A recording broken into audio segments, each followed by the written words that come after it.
أعوذ بالله من الشيطان الرجيم. சபிக்கப்பட்ட ஷைத்தானை விட்டு அல்லாஹ்விடம் நான் பாதுகாப்பு தேடுகின்றேன்.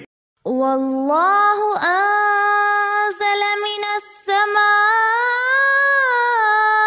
ماء فأحيا به الأرض بعد موتها إن في ذلك لآية لقوم يسمعون. மேலும் ஒவ்வொரு மழைக்காலத்திலும் நீங்கள் பார்க்கின்றீர்கள், அல்லாஹ் வானத்திலிருந்து மழையை பொழியச் செய்தான். உடனே அதனை கொண்டு இறந்து போன பூமிக்கு உயிரூட்டினான். திண்ணமாக இதில் ஒரு சான்று இருக்கிறது செவியேற்கும் மக்களுக்கு.